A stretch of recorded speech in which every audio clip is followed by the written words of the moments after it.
I'm Joe Halco, Director of Community Relations for Northwestern Counseling and Support Services, and welcome to another episode of NCSS Here for You. Each month on this program we discuss a human services topic of interest, and we do that with staff from one of the three direct services divisions. Our three service divisions are Behavioral Health Services, Children, Youth and Family Services, and Developmental Services. And on occasion, we have a member of our administrative staff discuss topics that affect all of our services. This month's episode is titled, The Soar Learning Center Earns High Marks. What originally began as a project with 2 students has evolved into an elementary and high school, plus a back-to-school program and summer programming with enrollment ranging between 80 and 90 students. The Soar Learning Center is now the second largest approved independent school and day treatment program in Vermont, which focuses on the academic and behavioral needs of all students by providing a structured, predictable, and consistent environment in a small setting. The Soar Learning Center prides itself on having a complete wraparound model that includes academic programming, behavioral management, counseling, and homeschool coordination. The Soar Learning Center is a part of the Children, Youth, and Family Services Division of Northwestern Counseling and Support Services. To discuss the Soar Learning Center in greater detail, I'm pleased to introduce this month's guests.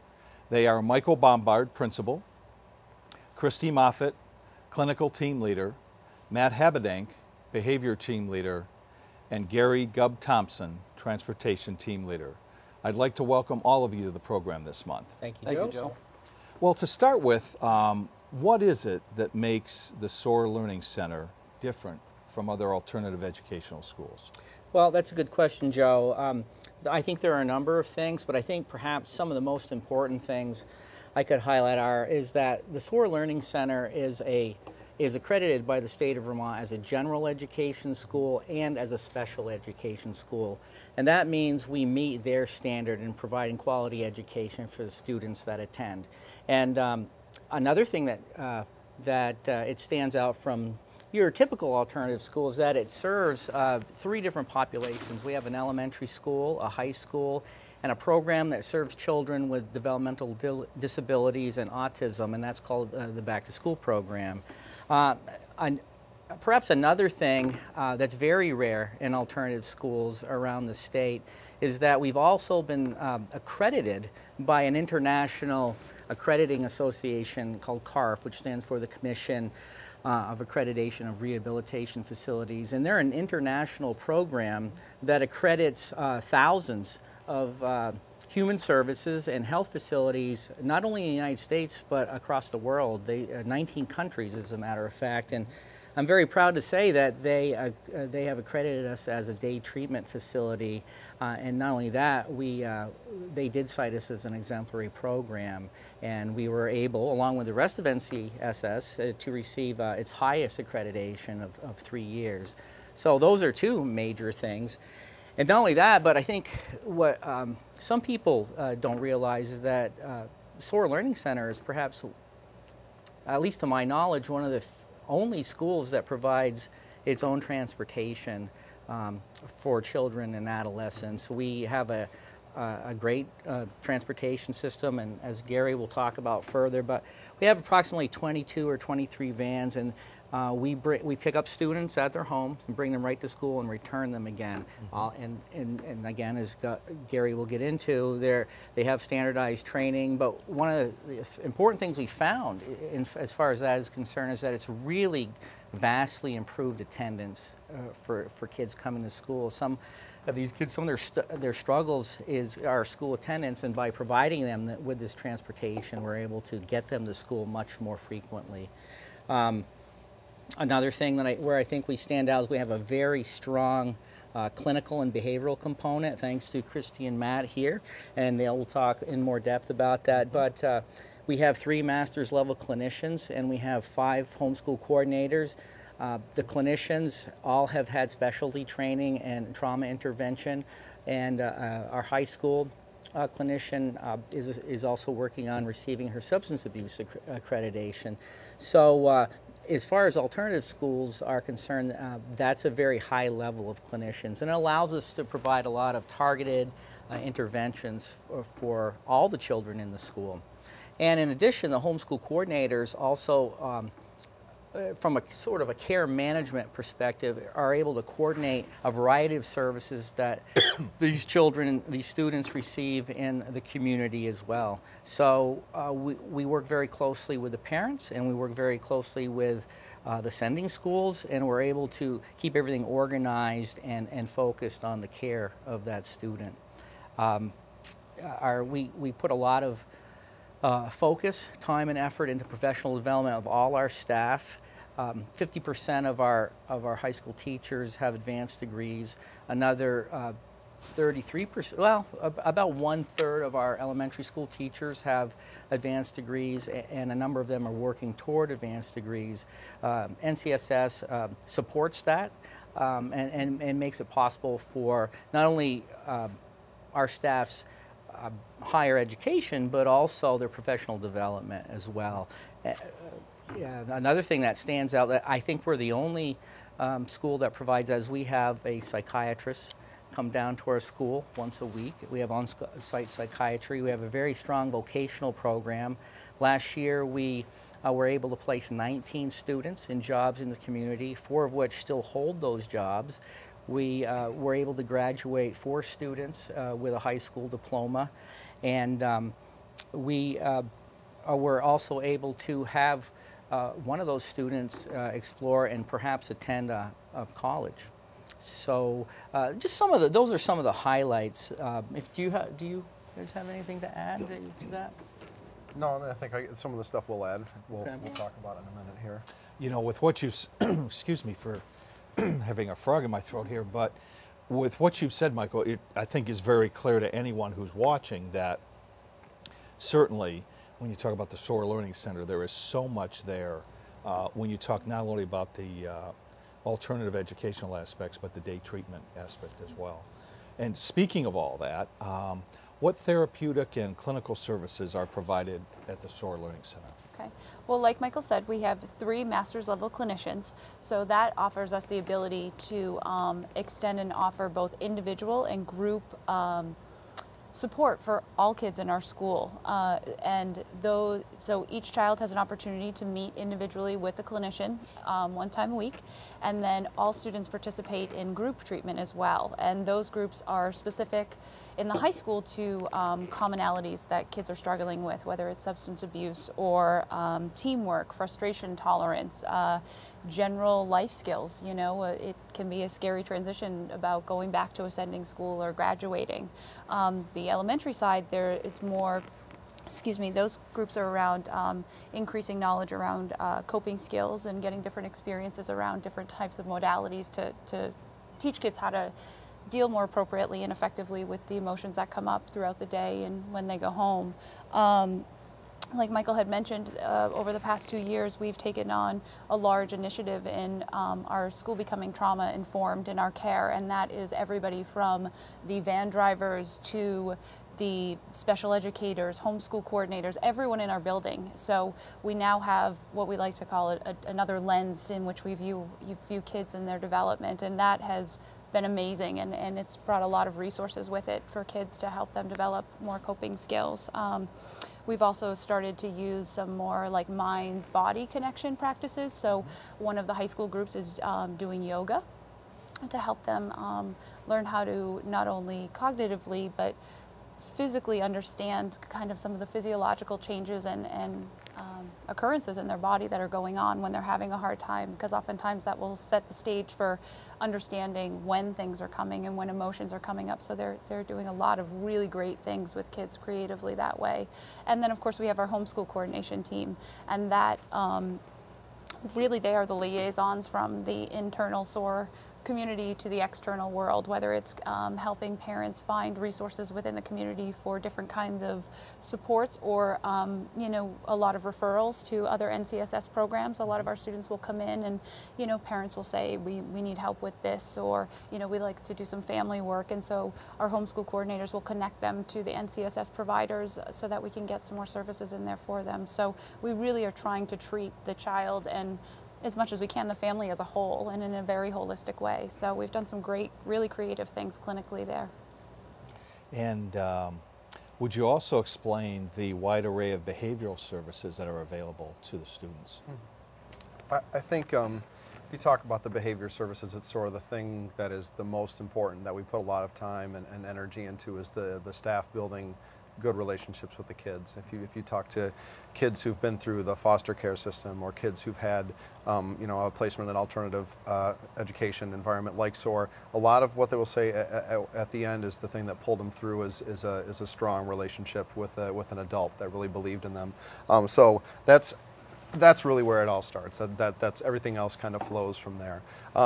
Past that, I mean, we really use that relationship with the adult as a platform to help identify what the students are struggling with in class, what they're struggling with in and outside of school, help develop an array of coping skills or self-regulation strategies that they can use in the moment, ideally in the classroom, and that they can take back to the public school with them, when they transition from SOAR. And that's geared at helping regulate their behavior in the classroom, to stay in the classroom, working with the clinicians that they sort of recognize when they have certain feelings coming up that tend to lead towards the behaviors they struggle with, and tying that to a specific set of coping skills that they access. There's a lot of positive reinforcement and behavior intervention strategies that we use. We have a school-wide token economy where the kids are rewarded and recognized for accessing those kind of self-regulation behaviors that we're trying to teach them. A STEP system, which is a much more long-term, as the students demonstrate that they can hold their behavior together and be successful for periods of time, they move up and gain privileges and more freedom around the school.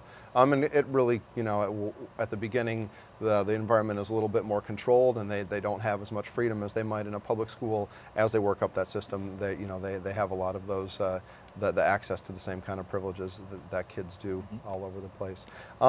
And the other thing is really just a very structured, predictable behavior plan, which starts with supporting the kids in the classroom, helping them self-regulate in the classroom itself, taking breaks, and moving to out-of-class time away if they need a break, if they need to take a walk, if they have to just go talk with somebody for a while, throw a ball, whatever it is that works for them to help them calm down, refocus themselves, get back in the classroom, and engage academically is important. So that although that system is structured, it really is tailored to the individual student and how they tend to operate, what their behaviors are like, and what works for them.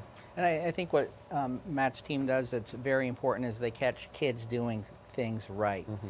Oftentimes kids do more right things than things that don't serve them well, and it's important to reinforce that so they'll continue to do that. And also what I believe Matt's team does a great job in doing is that you can get a child to stop engaging in behavior that doesn't serve him or her well, but you also have to give them a behavior to replace that with, because that's all they know and that's all they may have learned. So to teach kids to build, so they can build the skills that will allow them to maneuver through school and their community and their families more effectively is very important as well.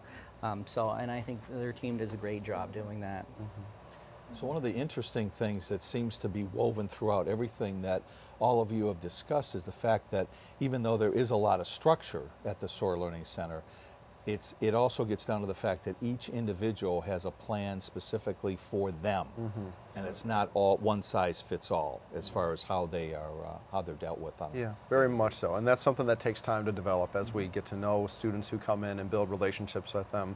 There's a behavior aspect where we look at what the functions of their behavior are and why it is they do what they do. Most of the kids, the behaviors that get them into trouble in the first place serve a pretty definite purpose for them.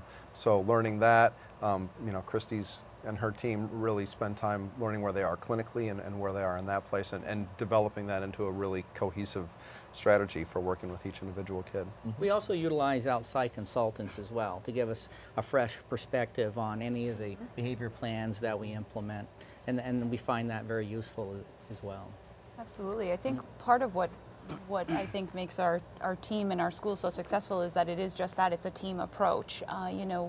even though there are different teams within our building, we create a treatment team. And so each child has a treatment team, and they meet bi-weekly, and that includes a teacher, special educator, a school-based clinician, a homeschool coordinator, a behavior interventionist, maybe the behavioral service coordinator, and a member of admin is always present at those meetings as well. So we're constantly checking in and looking at, is this working? What could we do differently? What is needed? So it's a constant evolving plan as well. You know, we don't get too static in this, you know, in what we do. We have to constantly kind of have our thumb on the pulse of what's going on for kids so that we can appropriately advocate for them and give them the tools that they need to be successful.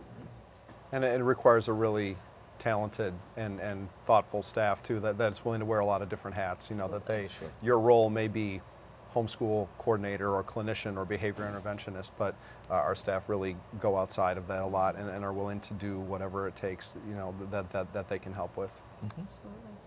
Now, Michael had mentioned earlier about the students traveling to and from school on the Soar Learning Center vans. First of all, how large of a geographic area is covered? And also, out of curiosity, how many miles are logged in a given year? Yeah, like Mike said earlier, it's different for us because we do run it out of the school. Most schools have their own contract with contractors, so we do it out of our school. And we don't just cover like our immediate area. We cover most of Franklin County. We go to Grand Isle County. We also travel to Milton. So we go as far as Richford, up that way. We go to Highgate Springs, we go to Milton, we go to Isle of Mont, we go to Alberg, we go to Fairfax. So we cover all the surrounding areas. Just to put it in a little bit of perspective, and we do cover Bakersfield, don't want to forget that. Put it in perspective, we do about 275 to 300,000 miles in a school year. In a school year? Yeah, wow. On our vans. And that includes our summer program, which probably varies sometimes for the summer, but yeah, it's a lot of miles. A couple years ago, we were traveling to Montgomery up on top of West Hill. So not only do we travel a lot of distance, but in some very difficult weather because we have little vans, we don't have big school buses, and we're out in some secluded places. Now, Mike, did you want to say well, something? I just want to say one of the things that I'm very proud of regarding the transportation team is that the van drivers have done an excellent job in talking about getting back to what Matt said about developing relationships. The van drivers do an exceptional job of developing relationships with the students they transport. And additionally, they receive very similar training, sometimes in a modified form, but they receive very similar training that the staff does as far as trauma interventions, knowledge about autism, etc. We try to keep them informed so they're able to make better decisions when situations might arise on the van. So that's something to really be proud of, I think. And we stress with the drivers that they're the first person the students see and the last person they see during their school day. So it's really important. And Matt and Christy's been doing a great job with our team to come in and discuss monthly our students. So it's really helped the van drivers a lot. We have a very dedicated group of van drivers, to be honest. They're willing, as Matt said, wearing multiple hats. The van drivers are in that too. You know, sometimes I think as much work happens in the clinical office as it does on the van sometimes. You know, that first kid that's on the van maybe for 20 minutes, you know, before they pick up another student, that van driver is going to be the first person who hears about how their night was or what their worries are about school. And so they do a good deal of intervention and support clients and kids in what they're doing. And so they're a big part of the team, absolutely. Now, Michael, earlier you talked about the fact that the Soar Learning Center, of course, has been accredited by CARF. And because of that, what makes that significant in, you know, positioning the Soar Learning Center as a alternative? Well, a couple of things. First of all, it was our first time being evaluated by this accrediting body. I know other teams at NCSS have been evaluated in the past, but this was our first time, so we were nervous. And and as it turned out, we had something to be very proud of, and it was actually a testament and sort of confirmed all the hard work and effort we put into achieving the vision that we had for the school 5 years ago. And a couple of things. One, CARF came in and they evaluate our programming, our practices. They talk to students and parents, and we received a perfect score. We received a perfect score on our day treatment standards, and we also received a perfect score in what they call nonviolent practices, and that's our physical intervention practices with students. They had a lot of good feedback for us, and what makes that significant in the end is that this is an independent accrediting body that's internationally known, that has said you have received the highest score for a day treatment program that we could give. And they had a lot of great feedback, and for us it's saying what we're doing is right. We're not going to rest on our laurels. We're going to continue to try to improve what we do, but it was very satisfying to hear that. It was surprising because, as I said, it was our first time going through, but it's very significant, and there's only one other school in the entire state that can say that they've been accredited by the state of Vermont as an independent school and have been CARF accredited, and that's the Bennington School down in southern Vermont. So we're the only school that has both those accreditations in northern Vermont, and I'm very proud to be able to say that. Yeah, and should be. I mean, and I think it says a lot that the parents who have students there should feel really good about the way that their child is being treated on a day in, day out basis, and know that, like you said, a third party coming in and analyzing the situation to come up with the results that they did speaks a lot on the great work that's being done there each and every day. Yeah, it was very, and we shared that with the staff because they're a big part of that. Mm-hmm. And when you speak about the families, we try to collect a lot of data at SOAR to help inform us as far as our practices and help inform us regarding decisions we make on our day-to-day operations. And so we will send out surveys to families to see if they think we're doing a good job. And this year we sent out a family survey, and over 96% of the families were satisfied or very satisfied in the services that we provided to their children and the support we gave them. So again, that was good feedback. It's terrific. Now, I understand that you have a new sensory room that's being used during individual therapy sessions. If you could just explain the purpose of that and how it functions. Okay. Yes, this is a very exciting new initiative for us down at SOAR, and it comes from that trauma framework that I referenced earlier, and that's called the ARC framework. It's about attachment and self-regulation and competency, building competency in children. And so, as I mentioned earlier about the practice of using yoga and different kind of body-based interventions, is really what we're trying to do is enhance the students' emotional expression while focusing on mindful awareness of feelings and body sensations. And so a lot of times students really struggle with identifying triggers of what happens right before they have a behavioral explosion. And so a lot of times you can feel body sensations that will send a message that says, wait a second, you're starting to get upset. And so what we've done is really kind of tried to be creative and think outside the box in offering alternatives to verbal-based talk interventions and processing, because a lot of our students struggle with that. They struggle with having appropriate identification of emotions and expression of emotions, especially verbally. So what we have filled the sensory room with is a lot of different tools that they can use to try to regulate their bodies. A lot of students become very escalated, and so are there ways that we can give them tools like we have a small trampoline, and so maybe the child goes in and bounces on the trampoline for a while and then comes back out and processes. And so the clinicians are using it in their individual sessions, and the kids are loving it. They're loving to have their own space in there. We use music expressive arts, creative arts. For the younger kids, there is a felt dollhouse so that they can do some acting and play out some situations. A lot of tactile based sensory equipment so that kids can really ground themselves and calm themselves down.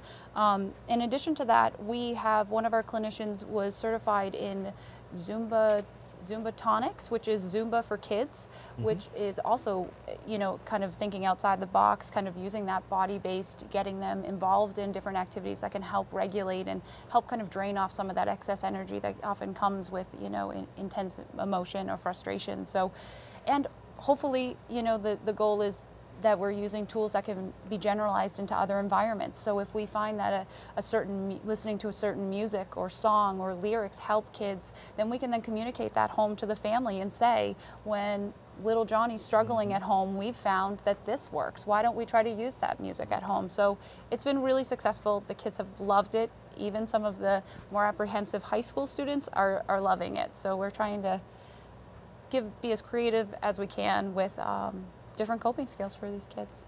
That blends nicely with our philosophy, as Christy was talking about, and Matt was talking about the relationships with kids. That's the attachment piece of ARC, and you have to develop attachments to other human beings to be able to be able to trust. And then the self-regulation, that's about managing your emotions, whether that's in the classroom or with your, you know, with your boss or with your parents, with your community. And then the competencies of developing those skills to be able to go further as far as problem solving and maybe negotiation and that sort of thing. So it blends in with our philosophy. Yep. You know, we could talk all day, and I am amazed that we have exhausted our time for today. So we'll have to come back together as a group again to continue our discussion. But with that being said, I do want to thank my special guests, Michael Bombard, Chrissy Moffitt, Matt Habedank, and Gary Gubb Thompson for being on the show today and sharing their insights on the success of the Soar Learning Center.